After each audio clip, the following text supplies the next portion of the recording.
स्वाहा स्वाहा स्वाहा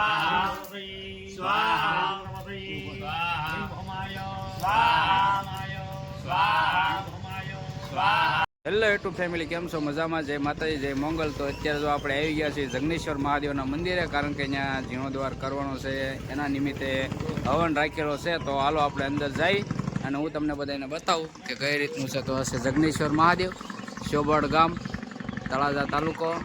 તો ચાલો આપણે જઈએ અંદર અને હું બતાવું તમને કે ત્યાં કઈ રીતે હવન ચાલુ છે। અને આપણે આ મંદિરનું જો તમે, અત્યારે તો બહાર તો ફૂલ તૈયારી થઈ ગઈ છે, જો તમે, કારણ કે બહાર જે સબૂતરો હતો એને આપણે અત્યારે જો એ ખોળે છે, બધું નળિયાને એવું બધું ઉતારે છે। તો એ જો અત્યારે કામકાજ ચાલુ થઈ ગયું છે અને અંદર છે હવન, કારણ કે હલો તો જો અત્યારે આપણે મંદિરની અંદર આવી ગયા છીએ અને મંદિરનો પરિચય અને મંદિરના ભોળાનાથનું તમને દર્શન કરાવું તો જોઈ શકો તમે, કારણ કે આ છે જગનેશ્વર મહાદેવ અને આનો છે જીર્ણોદ્વાર। એ નિમિત્તે નારાયણબલી હવન રાખેલો છે અહીંયા, એ પણ હવન રાખેલો છે, ત્યાં પણ હું તમને લઈ જાઉં, કારણ કે આખું મંદિર પથ્થરથી બનવાનું છે અને બહુ મસ્ત મસ્ત બનવાનું છે।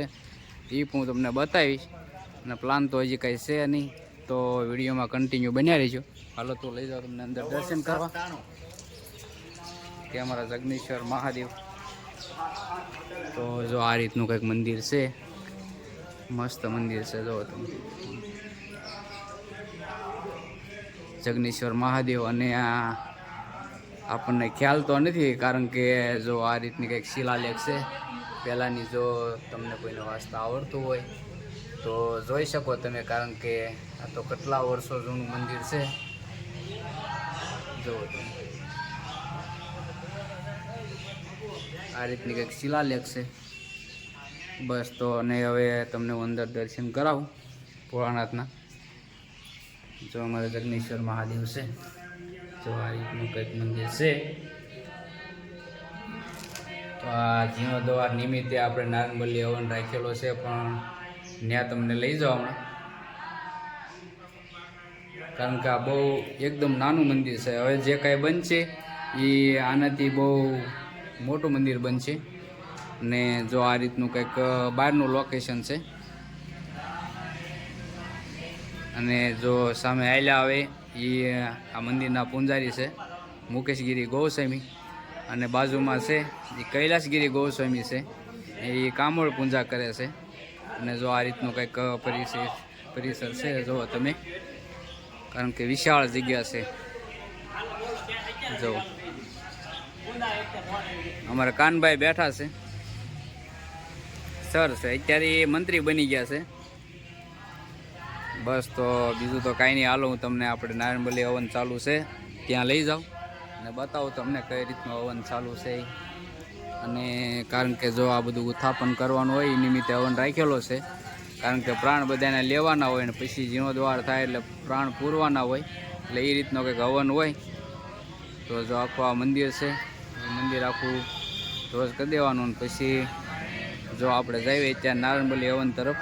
તો જો આ રીતના બિપિનભાઈ અમારા ગામના જોશી છે, એ બેઠા છે બંને જણા હવનમાં।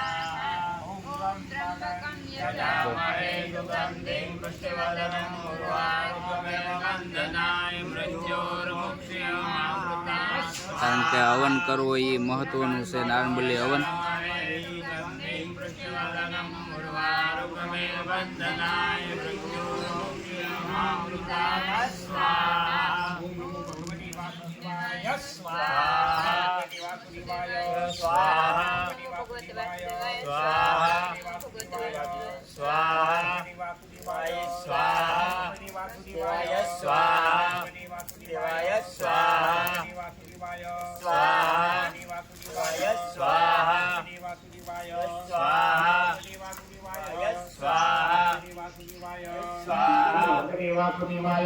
બસ તો બીજું તો કાંઈ નહીં, હાલો તમને આખો મંદિરનો ફરતો બધો કઈ રીતનો નજારો છે હું બતાવું તમને, જોઈ શકો તમે, કારણ કે જ્યાં મોટા મોટા વૃક્ષ છે એને પણ ઓલા કરી નાખવાના, એને હિસાબે ત્યાં નારાયણબલી હવન રાખેલો છે। જો આ વિસ્તાર છે એ બધો પાછળનો છે, ભોળાનાથના મંદિરની પાછળનો, જોઈ શકો તમે।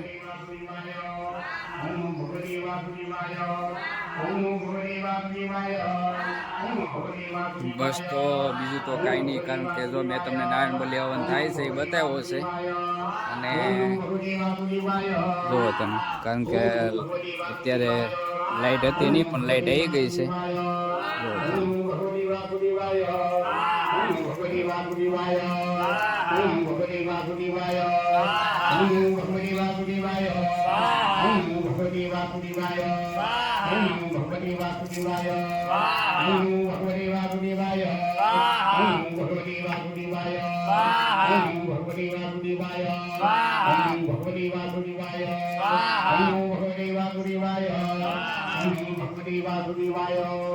દોસ્તો હાલો કાંઈ નહીં, કારણ કે આપણે તો વહી ગયા હતા કામે, પણ આજે ખબર પડી કે હવન હતો એટલે ફટાફટ આવ્યા ને આપણે હવનનો બ્લોગ બનાવી. બસ બીજું તો કાંઈ નહીં, તો વિડીયોમાં કન્ટિન્યુ બન્યા રહીજો.